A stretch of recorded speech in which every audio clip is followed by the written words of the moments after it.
আসসালামু আলাইকুম। আমার চ্যানেলে আপনাদের সকলকে স্বাগত। বাংলাদেশের মধ্যে একটি রাজনৈতিক শূন্যতা দেখা দিয়েছে। বাংলাদেশের মধ্যে সবচেয়ে বড় রাজনৈতিক দল বাংলাদেশ আওয়ামী লীগ এখন মাঠের রাজনীতি করতে পারতেছে না এবং বিএনপি মাঠের রাজনীতি করলেও বিএনপি তেমন সুবিধাজনক অবস্থায় নেই। কিন্তু বিএনপির হাতে সারা বাংলাদেশের মাঠ ঘাট বাজার কলকারখানা সকল কিছু দখলে আছে। কিন্তু রাজনৈতিক যে ব্যাপারগুলো আছে, প্রশাসনিক যে ব্যাপারগুলো আছে, সেগুলা বিএনপির হাতে নেই এবং বিএনপিকেও কোণঠাসা করে রাখা হয়েছে।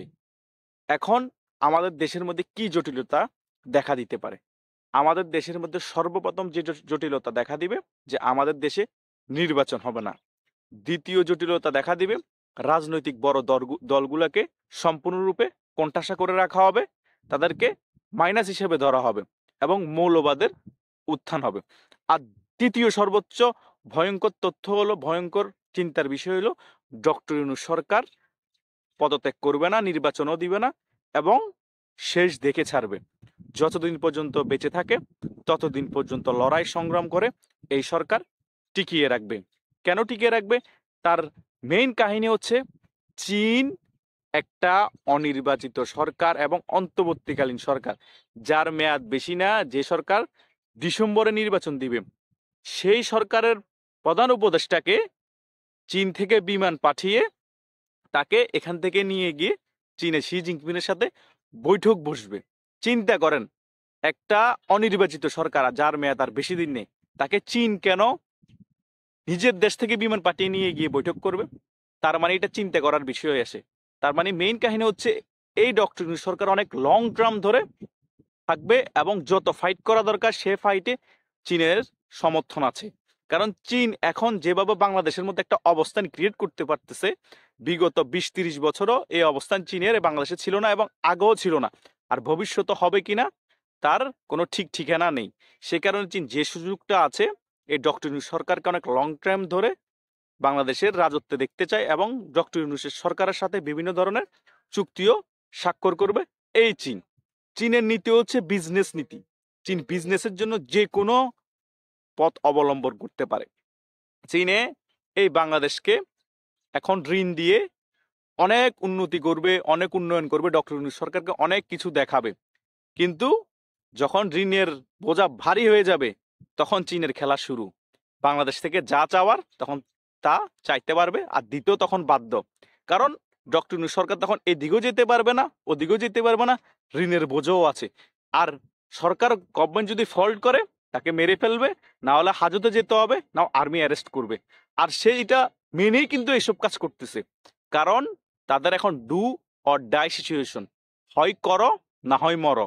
হয় সরকারে থাকো, না হয় সরকার ফল্ট করলে মাত্র তারা মরার মতোই সমান। কেউ দেশছাড়া হয়ে যাবে, কেউ মারা যাবে। সেটা আওয়ামী লীগ সরকার আসুক বা বিএনপি সরকার আসুক, তাদের পরিস্থিতি ভয়াবহ হবে। বাংলাদেশের মাটিতে যেসব পুলিশ হত্যা হয়েছে, থানা অগ্নিসংযোগ, অস্ত্র লুট হয়েছে, এটা আমি একদম বনসাইনে লিখে দিতে পারবো। এটার বিচার বাংলাদেশের মাটিতে হবে এবং বাংলাদেশের মানুষ সেটা দেখতে পাবে। এই সকল আনুষঙ্গিক বিষয় চিন্তা করে তারা এটা শেষ দেখে ছাড়বে। আর একটা জিনিস সবসময় মাথায় রাখবেন, আমরা সাধারণ পাবলিক যারা ক্ষমতার বাইরে থেকে দূর থেকে দেখলে মনে হয় ব্যাপারটা খুবই ইজি, কিন্তু বাংলাদেশের ক্ষমতা এমন একটা জিনিস, যখন চেয়ারে বসে যাবেন সেই ক্ষমতা চেয়ার থেকে আপনি সরতে গেলে তখন আপনার মাথায় কাজ করে আমি ক্ষমতার চেয়ার থেকে সরে গেলে আমার কি পরিস্থিতি হবে। কারণ বাংলাদেশের এনভায়রনমেন্টটা এইরকম। কারণ বাংলাদেশের প্রকৃতিক নেচারগতভাবে রাজনীতিটা এরকম হয়ে গিয়েছে। কারণ বাংলাদেশের চেইনটা ঠিক নেই। কারণ যে ক্ষমতায় বসে তার বিরুদ্ধে সকলে লেগে যায়, তখন সে ক্ষমতায় থাকার জন্য কিছু মিস্টেক করে ফেলে। সে মিস্টেকের কারণে তার যখন ক্ষমতার পট পরিবর্তন হয়ে যায়, তার আশেপাশে সাঙ্গ পাঙ্গ তিনি সহ তাকে তেরপাল করে দেয় ওই রাজনৈতিক দল, পুরাই পঙ্গু করে ফেলে। জেল হাজত, তার সাঙ্গ পাঙ্গ সকলে কেউ দেশ ছাড়া। এটা আর্মি প্রধানদের সাথে হয়ে থাকে, এটা তত্ত্বাবধায়ক প্রধানদের সাথে হয়ে গিয়েছে। আর ডক্টর ইউনূস কোন হনুরে? ডক্টর ইউনূস প্রথমে এসে কি করেছে, তার গ্রামীণ ব্যাংকের সুলগুলো সব মকুব করে ফেলেছে এবং 5 বছরের জন্য নাকি 6 বছরের জন্য তার কোনো কর দেয়া লাগবে না সরকারকে। সে তার উন্নয়ন সংস্কার করে ফেলেছে। এটা একটা ফ্যাক্টর। দ্বিতীয়ত দেশের মধ্যে যে অবৈধভাবে সরকার দখল করে আছে, রাষ্ট্রদ্রোহিতার অনেক কাজ হয়েছে, সে সকল বিষয় কিন্তু তার তখন পদত্যাগের সাথে সাথে বা নির্বাচন দেওয়ার পরপরই ক্ষমতার হস্তক্ষেপের পরপরই তার এসব সকল কিছু বিচারের আওতাধীন নিয়ে আসা হবে। সে সকল বিষয় আওয়ামী লীগ থাকলেও করবে, বিএনপি থাকলেও করবে, শুধু জামাত ইসলামী সরকারে না আসা পর্যন্ত। আর জামাত ইসলামী বাংলাদেশের মধ্যে কখনো সরকার গঠন করতে পারবে না, এটা আমরা সকলেই জানি। হয়তো কিছু এমপি হতে পারবে। তাই ডক্টর ইউনূস সরকারের মনে যখন ভয় ধরে গিয়েছে, তাই তারা যে কোনো বিনিময়ে, যে কোনো মূল্যে তারা সরকারে থাকবে এবং এটা শেষ দেখে ছাড়বে। কেন? কারণ তাদের ডু অর ডাই সিচুয়েশন, করো ইয়া মরো। আর জাতীয় নাগরিক পার্টি এটা ভালো করেই জানে যে আমরা জাতীয় নাগরিক পার্টি যে দলটা করেছি, এটা সরকারকে টিকিয়ে রাখার জন্য, পরিচালনা করার জন্য একটা দলের প্রয়োজন, সে কারণে করা হয়েছে। তারা এটাও ভালো করে জানে যে নির্বাচন হলে আমরা একটা সিটও পাবো না। ইভেন আমিও যদি তাদের বিপক্ষে নির্বাচনে দাঁড়াই আওয়ামী লীগের প্রতীক নিয়ে, তাদের জামানত বাতিল হবে, তাদের থেকেও বেশি ভোট আমি পাবো। আওয়ামী লীগের সিনিয়র নেতাদের কথা বাদ দিলাম, একজন সাধারণ পাবলিক ধরেও যদি আমি তাদের বিপক্ষে দাঁড়াই, আমার কোনো আসন থেকে আমি তাদের থেকেও বেশি ভোট পাবো। এটাই হচ্ছে বাস্তব গ্রাউন্ড বাস্তবতা। তারা তো আর সব জায়গায় চষে বেড়াচ্ছে না। বাংলাদেশের মধ্যে 595টার মতো উপজেলা, জেলা আছে 64টা। তারা কয়টা জেলা গিয়েছে, কয়টা উপজেলায় গিয়েছে? বাংলাদেশে তো আর ঢাকা শুধু রাজনীতির প্রাণকেন্দ্র হতে পারে, কিন্তু ঢাকা দিয়ে তো আর বাংলাদেশ আপনি নেতৃত্ব দিতে পারবেন সেটাও বুঝলাম, কিন্তু আপনি সরকার গঠন করবেন কিভাবে?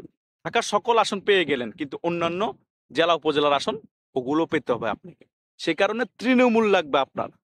আর চাইনা যে খেলায় মেতে উঠেছে পাকিস্তানকে নিয়ে, সেটা হিতে বিপরীত এবং বুমেরাং হয়ে যাবে। সেটা ইন্ডিয়াও পছন্দ তো করবে না, এবং ডোনাল্ড ট্রাম্পও সম্পূর্ণরূপে চায়না বিরোধী, চায়নাকে বাংলায় ঠাঁই দিবে না।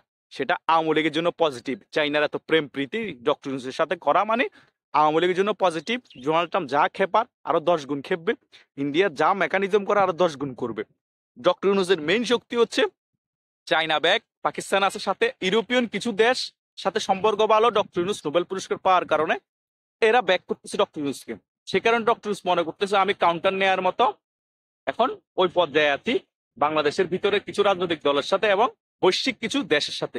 কিন্তু যেতটুকু ইজি মনে করতেছে তত ইজি না, কারণ ডক্টর ইউনূস প্রকৃত একজন রাজনৈতিকবিদ না।